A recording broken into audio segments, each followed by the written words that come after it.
ராணிப்பேட்டை மாவட்டம் சிப்காட் அருகே காலனி உற்பத்தி தொழிற்சாலை அமைப்பதற்கான அடிக்கல் நாட்டு விழா தற்போது நடைபெற்று வருகிறது. இதுகுறித்து கூடுதல் விவரங்களுடன் இணைகிறார் தலைமை செய்தியாளர் சிவா. வணக்கம் சிவா, விவரங்களை சொல்லுங்க.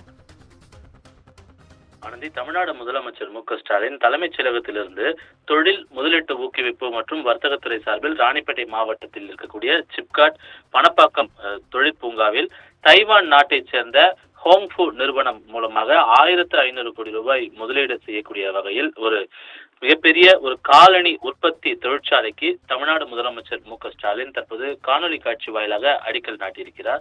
அந்த நேரடி காட்சிகளை நாம் பார்த்து கொண்டிருக்கின்றோம். குறிப்பாக தொழில்துறை மூலமாக தமிழகத்தில் கடந்த 3 ஆண்டுகளாகவே பல்வேறு தொழில் புரிந்துணர்வு ஒப்பந்தங்கள், அந்த புரிந்துணர்வு ஒப்பந்தங்கள் மேற்கொள்ளப்பட்ட பிறகு அதனை அடிக்கல் நாட்டுவது, தொடர்ந்து விரைவாக பணிகளை முடித்து அதனை செயல்பாட்டு கொண்டு வருவது போன்ற பல்வேறு பணிகளை தமிழக அரசினுடைய தொழில்துறை மேற்கொண்டு வரக்கூடிய நிலையில ராணிப்பேட்டை மாவட்டத்தில் 1500 கோடி ரூபாய் முதலீடு செய்யக்கூடிய வகையிலான ஒரு காலணி உற்பத்தி தொழிற்சாலைக்கு தான் தமிழ்நாடு முதலமைச்சர் மு.க.ஸ்டாலின் தற்போது அடிக்கல் நாட்டியிருக்கிறார். குறிப்பாக இந்த நிறுவனத்தின் மூலமாக முதற்கட்டமாகவே 25,000 பேருக்கு வேலைவாய்ப்பு கிடைக்கக்கூடிய ஒரு வழிவகை செய்யப்பட்டிருப்பதாக தொழில்துறை தெரிவித்திருக்கிறது.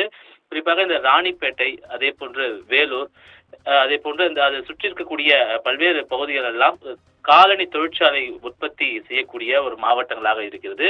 எனவே தற்போது அமைய இருக்கக்கூடிய இந்த ஹோங்ஃபு நிறுவனம் மூலமாக அமைய இருக்கக்கூடிய இந்த காலனி தொழிற்சாலை என்பது தோல் பொருள் சாராத ஒரு காலனி தொழிற்சாலையாக அமைய இருப்பதாக தற்போது தெரிவிக்கப்பட்டிருக்கிறது. இந்த மாவட்டங்கள் முழுமையாக தோல் பொருட்கள் கொண்டு செய்யப்படக்கூடிய காலனி, அதே போன்று பை உள்ளிட்ட பல்வேறு வகையான பொருட்களுக்கு மிகவும் ஒரு பெயர் பெற்ற ஒரு மாவட்டமாக இருக்கக்கூடிய நிலையில தோல் பொருள் சாராத ஒரு காலனி தொழிற்சாலை அமைப்பதற்கான ஒரு அடிக்கல் நாட்டை தான் தற்போது தமிழ்நாடு முதலமைச்சர் மு.க.ஸ்டாலின் தொடங்கி வைத்திருக்கிறார். எனவே இந்த பணிகள் விரைவாக முடிந்து உடனடியாக 25,000 பேருக்கு, அந்த பகுதியில் இருக்கக்கூடிய 25,000 பேருக்கு முதல் கட்டமாக வேலைவாய்ப்பு கிடைக்கும் என்ற ஒரு நம்பிக்கையை தொழில்துறை தெரிவித்திருக்கிறது.